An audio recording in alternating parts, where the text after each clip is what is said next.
இந்த அஞ்சலியோட மனச மாத்தணும் அப்படின்றதுக்காக நம்ம கௌதமும், இலக்கியாவும் எவ்ளோ பெரிய ரிஸ்க் எடுத்திருக்காங்க அப்படின்னு சொல்லிட்டு நமக்கு எல்லாருக்குமே நல்லாவே தெரியும். ஏன்னா, இது சின்ன விஷயமே கிடையாது. நம்ம பிரியாவ ஏற்பாடு பண்ணி, நம்ம கார்த்திக்க வந்து பார்த்தீங்கன்னா லவ் பண்ண வச்சு, இப்போ இவ்ளோ பெரிய சம்பவத்த செஞ்சிருக்காங்க.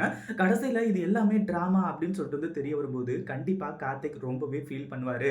அப்படின்னு சொல்லிட்டு வந்து தெரிஞ்சிருந்துமே கூட, இவ்ளோ பெரிய விஷயத்த அசால்ட்டா செஞ்சுட்டு இருக்கிறதுக்கான காரணம், அஞ்சலி எப்படியாச்சும் திருந்திற மாட்டாளா? அவ வந்து பார்த்தீங்கன்னா கார்த்திக் கூட ஒண்ணு சேர்ந்துர மாட்டாளா? அப்படின்ற ஒரு நல்ல நோக்கத்தோட தான். இப்போ என்னாச்சு அப்படின்னு பார்த்தீங்கன்னா, நம்ம கௌதமும், இலக்கியா வந்துட்டு கார்த்திக்க கூட்டிட்டு வந்து பிரியாவ கிட்ட வந்து பார்த்தீங்கன்னா பேசுறது மட்டும் இல்லாம, நடந்த எல்லாத்தையுமே சொல்றாங்க. இந்த மாரி தான் நடந்துச்சு பிரியா அப்படின்ற மாரி.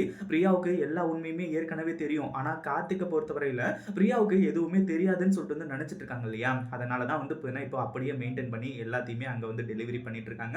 ஒரு பக்கம் வந்து பார்த்தீங்கன்னா, அஞ்சல் இருந்துட்டு இங்க நடக்கத்த எல்லாத்தையுமே இப்போ ஒளிஞ்சு நின்னு பார்த்துக்கிட்டு இருக்கா. அதாவது நம்ம கார்த்திக்கும், பிரியாவும் வந்து பார்த்தீங்கன்னா ஒண்ணு சேர போறாங்க அப்படின்ற ஒரு விஷயத்த தெரிஞ்சுக்கிட்டு, கடைசியில அஞ்சலி செம்ம ஷாக் வந்து பார்த்தீங்கன்னா ஆகப்போறா. ஏன்னா, ஏற்கனவே கல்யாணம் ஆனவன எப்படி கல்யாணம் பண்ணிக்கிறது அப்படின்னு சொல்லிட்டு வந்து சொல்லுவாங்க அப்படின்னு சொல்லிட்டு எதிர்பார்த்தாங்க. ஆனா, பிரியா சொன்ன ஒரு வார்த்தையே வந்து பார்த்தீங்கன்னா வேறையா இருந்துட்டு இருக்கு. அதுக்கு முன்னாடி என்னவெல்லாம் நடக்குது அப்படின்னு சொல்லிட்டு பார்க்கறதுக்கு முன்னாடி, இப்பதான் நம்ம சேனலுக்கு ஃபர்ஸ்ட் டைம் வரீங்க அப்படின்னா, கீழ இருக்க சப்ஸ்கிரைப் பட்டன பிரஸ் பண்ணிக்கோங்க. இப்போ நம்ம பிரியா வந்ததுக்கு அப்புறமா கௌதமும், இலக்கியாவும் எல்லாத்தையுமே சொல்லி புரிய வைக்கிறாங்க.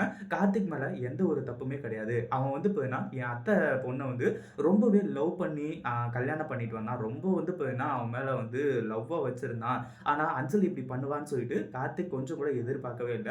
அதாவது வேற எந்த தப்பு பண்ணியிருந்தாலுமே கூட மன்னிச்சு ஏத்துட்டு இருந்திருக்கலாம். இப்படி குழந்தையே இல்லாம கிட்டத்தட்ட 5 மாசமா குழந்தை இருக்கு. அப்படின்னு சொல்லிட்டு அவ சொல்லிட்டு இருந்தத தான் கார்த்திக்காலயும் ஏத்துக்க முடியல. எங்களாலயும் ஏத்துக்க முடியல. இதுதான் நடந்தது. அந்த அஞ்சலிய பத்தி நீங்க கவலைப்படாதீங்க.